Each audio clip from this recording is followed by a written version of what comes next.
de l'observation de ce que, en Afrique généralement, les élections du président de la République réjaillissent d'une certaine façon sur les législatives. Au-delà des Afriques même. Et l'élément qui donne à apprécier ici, c'est la chose suivante. Est-ce que les hommes dans leur région ont un poids? Ou est-ce qu'ils vont jouir du travail présidentiel pour pouvoir avoir ces postes-là? Voilà les questions qui restent posées. Quand vous prenez les pourcentages dans les régions, c'est les pourcentages du président Ouattara. Mais est-ce que le travail, le pourcentage qu'on a dans la région, est-ce que c'est un travail qui a été fait par le représentant, le cadre X de la région? Le cadre local, oui. Et on a souvent entendu des gens dire, le président on le vote, mais le candidat là, nous on ne le votera pas parce que c'est pas notre... c'est pas notre aspiration. C'est pas notre aspiration parce qu'il n'a rien fait, etc. Est-ce que nous allons pouvoir y arriver? Alors, la question concernant l'opposition, je voudrais dire que, certes, quand on a fini de faire les élections présidentielles dans les conditions qu'on connaît, si nous voulons aller maintenant aux législatives, de quelle façon allons-nous aller à ces législatives-là? Vous avez une partie de l'opposition qui a participé aux élections présidentielles, une autre partie qui n'est pas partie. Est-ce qu'elles vont s'affronter? Même à l'intérieur des différentes alliances, il risque d'avoir encore des oppositions dans les différentes régions. Alors, comment ces choses vont se faire? Il serait intéressant de voir le jeu démocratique avoir lieu, de voir les gens pouvoir s'exprimer, permettre à tout le monde de pouvoir, je ne dis pas être candidat, mais emmener les gens à voter et surtout à sortir des clichés de peur qui font que les personnes ne sont pas allées voter. Comment cela va se faire? C'est une grande question que je me pose. C'est une grande inconnue. Tout à fait. Docteur Aoussou? Je voudrais emboîter le pas au professeur Noubou, qui disait tout à l'heure que les législatives, le résultat local ne reflète pas forcément, ou du moins ce n'est pas synonyme d'adhésion, n'est-ce pas, à tel ou tel parti. Parce qu'effectivement, il y a des gens qui se plaignent que telle autorité ne fait rien pour la localité. Donc si cette autorité, si elle se présente, elle peut se trouver face à quelqu'un peut-être qui est de moindre envergure du point de vue peut-être politique, qui est moins connu et qui peut peut-être l'abattre. Donc je me dis que jauger le pouvoir exécutif, n'est-ce pas, à l'aune du pouvoir, ou du moins de l'élection législative, c'est peut-être possible, mais ça peut être erroné. D'accord. Oui, ça peut être erroné. Très bien, pour passer. Maintenant, oui. Ça peut être erroné. Maintenant, la preuve. Tout à l'heure, il disait que, par exemple, quand le président Gbagbo est venu, quand il a été élu avec 37% des voix, taux de participation. Du taux de participation, il s'est trouvé qu'aux législatives, il a eu pas mal de problèmes parce que, naturellement, ceux qui sont en face là étaient plus légitimes, donc ils ont pu l'emporter. Mais ici, dans la situation actuelle, quand je vois par exemple des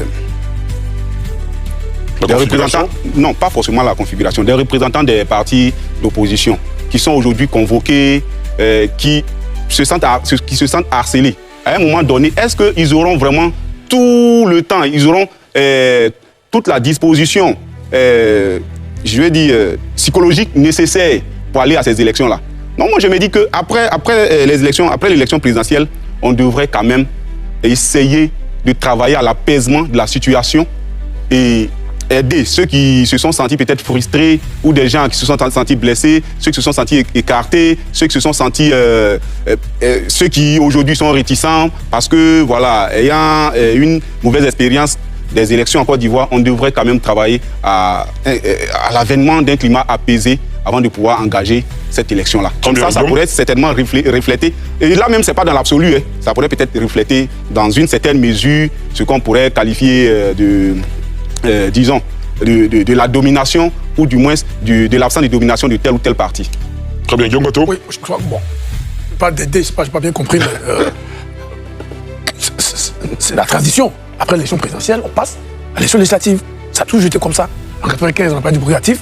juste après, il y a eu les élections législatives. En 2000, malgré le contexte, après l'arrivée du président Gbagbo au pouvoir, dans les conditions qu'on connaît, il y a eu les élections législatives en décembre. C'est la même chose. Donc, il n'y a pas d'aide à envoyer, bon, on n'est pas dans un sens social. Voilà. Celui qui est candidat, il vient et on va aux élections. Moi, pour répondre un peu aux questions que se pose mon ami et frère Nobou, ce que je peux lui dire, c'est que il n'y aura pas de miracle. Il n'y aura pas de miracle. L'opposition radicale, en s'entend, ne va pas s'entendre. Comme c'est passé en 2021. En 2021, à la sortie de la division civile, le PPACI et le PDCI qui sont dans le front commun, on dit qu'ils sont les locomotives, ils ont écarté les autres. C'est le même scénario qui va se présenter. Encore que là, avec les remous, parce qu'avant qu'on arrive sur ce plateau, on a annoncé le changement au niveau de la direction, changement important au niveau de la direction du PDCNDA. Le secrétaire exécutif a été remplacé par quelqu'un d'autre, et moi, a été remplacé par Kalissi Yapo. Bon, le PDCI est dans une sorte de tourmente aujourd'hui. Le président Gbagbo a annoncé déjà son départ de la direction du PPACI au prochain congrès, ce qui dénote de mouvements importants du PPACI. Au prochain congrès. Au prochain congrès, mais écoutez, après du moment où le président annonce son retrait, chacun va affûter ses armes. Donc, moi, je m'attends à un miracle. Ils vont aller, malgré les incohérences que relève Landry et la justice, il faut quand même se réjouir qu'ils décident de rejoindre le jeu démocratique. Ils vont aller en rang dispersé, ils vont se faire laminer, et puis, bon, ils vont crier encore au loup, et puis la Côte d'Ivoire va continuer. Donc, moi, je dis, il ne faut pas s'attendre à un miracle. Le PPACI, le PDCI, qui sont en train de se chercher en ce moment, bon, docteur Eoussou parle de convocation, mais quand vous lancez la mot d'ordre, il faut que on vous demande ce qui s'est passé. Ça ne veut pas dire qu'ils vont être arrêtés. On les convoque pour qu'ils s'expliquent, pour qu'on comprenne bien ce qu'ils voulaient faire, qu'est-ce qui s'est passé. Voilà. Ça, c'est le fonctionnement normal de l'État, de la République. Mais il ne faut pas s'attendre à des miracles. Moi, je pense plutôt que l'opposition va régresser. Le PDCI s'en est sorti avec 78 députés. 64, ok, en 2021. 18 pour le PPACI, ils en auront moins. Parce que je ne suis pas sûr que les alliances qui ont par exemple, dans l'ouest de la Côte d'Ivoire, leur permettent d'avoir quelques voix, puissent se consolider et se renforcer. Je ne crois pas. Mais bon, après, on peut avoir des surprises. Donc, de mon point de vue, c'est bien qu'ils viennent aux législatives, malgré leur incohérence. Il faut se féliciter de ce qu'ils viennent et qu'ils puissent se faire battre. Et puis, on va consolider la démocratie. D'accord. Tout le monde va participer. Merci Guillaume Bateau. Jean-Jacques Ouigné, vous nous appelez le Bondoukou, c'est bien cela, c'est dans l'est de la Côte d'Ivoire. Est-ce que vous le recevez? Oui, je vous reçois. D'accord. Pour vous, l'opposition n'a pas de chance de remporter ces législatives. Nous vous écoutons. Effectivement, voilà. Tout d'abord, j'aimerais saluer tout le monde sur le plateau. Merci beaucoup. On n'a pas beaucoup de temps à développer, s'il vous plaît. Aussi faire mes amitiés au doyen, le professeur Nobou. On n'a pas beaucoup de temps. On est bien heureux pour les salutations au professeur Nobou. Oui. Est-ce que vous pouvez aller pour vos développements, s'il vous plaît? Salut aussi. Ok, pas de problème. En fait, moi, ce que je voulais dire tout simplement que les législatives vont découler en fait du résultat de ce qu'on a constaté au niveau des présidentielles. Voilà.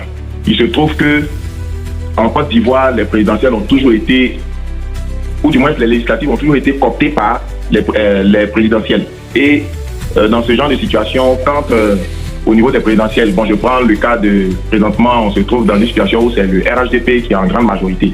Et vous allez voir que au niveau de toutes les régions, les candidats potentiels du RHDP vont utiliser cela pour dire, bon, ben, si vous ne me votez pas, vous allez voir que dans votre région, on ne va rien foutre parce que, voilà, c'est le RHDP qui est là. Voilà, c'est le RHDP qui est là. Il faudrait que vous soyez avec nous pour qu'on puisse arranger la région. Voilà. Moi, je viens de Bounois et je sais un peu de ce qui se passe là-bas. Voilà, je sais que dans ce genre de situation-là, c'est le candidat RHDP. Sinon, vous verrez qu'il n'y aura pas de nouvelles choses qui vont... Voilà, donc c'était un peu ma contribution. Pour dire effectivement que le RHDP va gagner. C'est vrai que ce n'est pas le souhait de tout le monde. Voilà, mais il faudrait qu'on se le dise. Voilà, ce sont des vérités inéluctables. Merci beaucoup, M. Jean-Jacques Ouigné. Je rappelle que vous appeliez de Bondoukou et Augustin Couillot. C'est à vous que j'allais passer la parole. Il a salué son oncle Nobou. Alors, donc, allez-y, Augustin. Voilà, donc on sort de l'élection présidentielle. Oui. Et pour l'instant, tous les partis politiques n'ont pas encore officiellement fait la déclaration de candidature au niveau pour les législatives. C'est cela. Je sais que le PDCI s'est déclaré favorable. En tout cas, il a déjà engagé le processus. Pour l'instant, le PPACI, je pense que les discussions se poursuivent alors que le temps presse. Je pense qu'ils finiront par s'engager dans les législatives. Le FPI aussi, je pense qu'ils vont s'engager.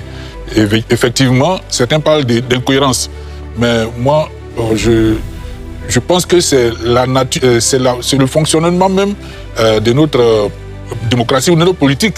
Parce que depuis chaque fois que les élections ont été boycottées, la présidentielle a été boycottée, quelques temps après, les législatives, on y participe. Et en 95, je reviens toujours sur ça, en 95, après le boycott actif conduit par le RDR et le FPI de Laurent Gbagbo, le RDR d'Alassane Ouattara et le FPI de Laurent Gbagbo, les législatives qui ont suivi, en dépit des gens qui étaient en prison, et il y a même eu des morts, les gens sont allés aux législatives. C'était aussi le cas pour le RDR ensuite. Et donc, ça ne serait pas la première fois que ça se produit. Donc, il n'y a pas, en tout cas pour la politique ivoirienne, il n'y a pas d'incohérence. Je pense que les gens iront, parce que si on dit, parce qu'on a contesté l'élection du président, alors on ne doit rien accepter de lui ou bien autant renoncer à sa nationalité ivoirienne. Pour dire comme j'ai contesté son élection et qu'il est élu, donc je ne suis plus ivoirien. Or, c'est pas ça. On sait très bien qu'il y a des processus politiques qui se mettent en place après, les gens se rencontrent, on se pardonne, et puis on avance. Parfois, ça aboutit à la libération des prisonniers. Donc, je pense que c'est à cela, vers ça qu'on peut aller. Mais il y a déjà des condamnations dans tous les cas. C'est vers cela qu'on va aller. Les gens vont s'inscrire dans le processus. Je n'ai pas l'habitude de pronostiquer sur les résultats possibles, mais ce que je sais, c'est que dans l'Assemblée actuelle, l'Assemblée sortante, le RHDP a une majorité écrasante de choses, une majorité qui a même parfois été renforcée alors par des gens qui ont battu le RHDP dans des régions. C'est-à-dire, ils viennent en indépendant à Ouaninou ou bien à Port-Boué, et il bat le candidat du RHDP, et puis après, il rentre au RHDP. Bon, c'était le cas de Va-Voix aussi. Donc, ça, c'était la mairie. Je veux dire, parfois, toutes ces choses-là contribuent à gonfler de façon démesurée, mais dans tous les cas, je ne dis pas que je dis pas que bon, les législatives vont montrer que Ouattara ou bien l'élection a été mauvaise ou que c'est l'opposition qui avait raison. Non, parce que selon les objectifs qu'on se fixe dans une élection, on peut présenter des candidats sur l'ensemble des circonscriptions ou présenter moins en espérant se concentrer là où on peut gagner. Moi, en tout cas, ce que je peux espérer, ce que je peux souhaiter, c'est que l'opposition, en dépit du boycott, aille aux élections qui vont venir, que ce soit législatives, municipales et autres. C'est important. Très bien. Comme je ne sais pas si j'aurai une critique quand même pour notre calendrier électoral. Moi, je sais très bien. En 90, on avait la présidentielle en octobre, les législatives en novembre, et puis ensuite les municipales en décembre. Donc ça se suit. Moi, je pense que parfois le calendrier est trop serré. C'est trop serré et ça ne donne pas... Par exemple, je vois l'élection au Bénin. La présidentielle aura lieu en avril et déjà, les candidats sont connus. Et je pense que ça donne plus de temps aux gens de se préparer pour les élections. D'accord. Voilà, donc je souhaiterais que s'il y a des réformes à faire, on aille dans ce sens. Que même pour les présidentielles, on connaisse les candidats au moins 5 à 6 mois avant. Oui, c'est possible. D'accord, c'est un appel à la révision du code électoral. Oui, c'est possible de le faire.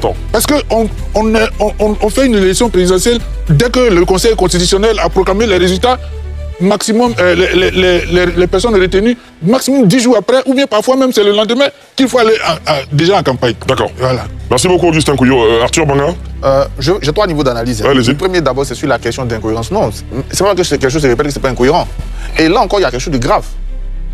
Vous dites, la CEI, elle n'est pas crédible.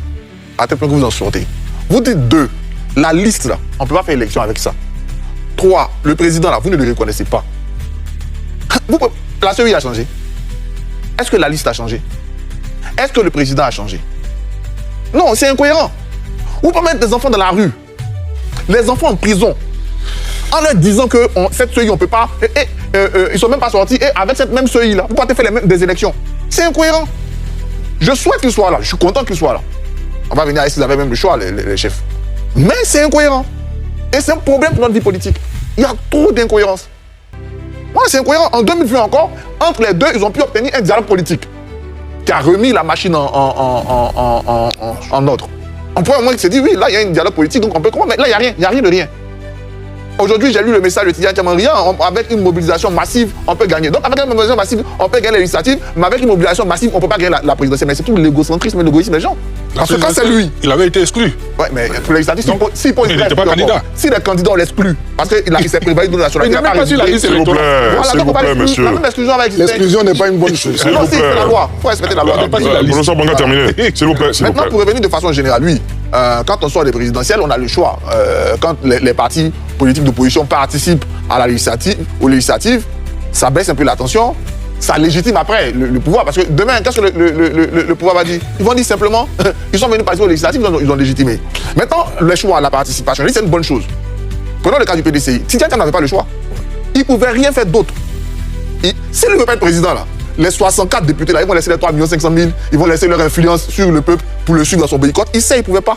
Je l'ai dit même il y a 2 semaines sur TikTok dans un live. J'ai dit Tidjane Thiam ne peut pas ne pas participer aux législatives. S'il participe n'est plus président du PDCI, mais tous ces 60 députés vont partir en inconnu. Même au PPACI, est-ce que vous avez lu le tweet de Michel Gbagbo? Parce qu'il y a ceux qui sont députés, qui savent ce qu'il y a dedans. Et puis il y a ceux qui ne le sont pas. Michel Gbagbo vient de tweeter pour être en harmonie avec le chef et la direction du PPACI, allons aux élections législatives pour ne pas nous isoler dans le piège où on semble nous tendre. Ceux qui sont députés, là, ils savent ce qu'il y a dedans. Donc ils ne vont pas te laisser, pour parler comme les Ivoiriens, mélanger leur manger. Ils ne vont pas te laisser. Hein. Celui qui s'amuse, surtout au PDC, ils sont 64, ils n'allaient pas laisser. D'accord. Voilà. Maintenant, dernier point qui est très important. Moi, je pense que l'enjeu est important quand même. Parce que l'Assemblée nationale, moi, quand dans un pays, je le dis toujours, le dialogue, on parle de dialogue. Non, le lieu de dialogue, c'est l'Assemblée nationale. Il faut que notre Assemblée nationale soit remplie de députés qui nous amènent au débat, qui nous font des propositions de loi, qui font ce contrôle. On a l'impression que nos assemblées nationales, surtout nos députés, ne pèsent pas assez dans le débat politique. Et c'est bien dommage. Je vais donner 2 exemples très concrets. Je l'ai dit ici 1000 fois. L'opposition réclamait une amnistie. Elle demandait au président de la République de faire l'amnistie. Alors que les députés de l'opposition, 2 groupes parlementaires, auraient pu prendre une proposition de loi sur l'amnistie. Si vous avez un gars comme Guillaume Bato à l'Assemblée nationale, c'est sûr qu'il peut. C'est pour ça qu'il faut regarder aussi. S'il est de l'opposition. S'il est dans l'opposition, mais on n'a pas besoin d'être dans l'opposition pour faire une proposition de loi sur l'amnistie. Voilà. Moi, je pense qu'il faut regarder quand même le profil des députés. Parce que dans le moment où nous rentrons, l'Assemblée nationale est capitale pour la compréhension de la politique. Si on a une Assemblée nationale dynamique, dans laquelle il y a des débats, dans laquelle il y a des initiatives, dans laquelle il y a des trucs constructifs, je pense que ça va donner plus de goût à la politique. Mais si on a l'Assemblée nationale comme on l'a aujourd'hui, qui se limite malheureusement à une caisse d'enregistrement, et même pour les partis d'opposition. Unicolore. Non, il n'y a pas unicolore, il y a 3 groupes parlementaires. Aucun des autres groupes parlementaires ne fait un réel travail. Bon, souvent, les députés du PDCI, j'ai vu, ils ont travaillé une fois sur le budget, c'est assez intéressant. Un gars comme Jean-Louis Billon, par exemple, à Salé, tu l'aimes pas?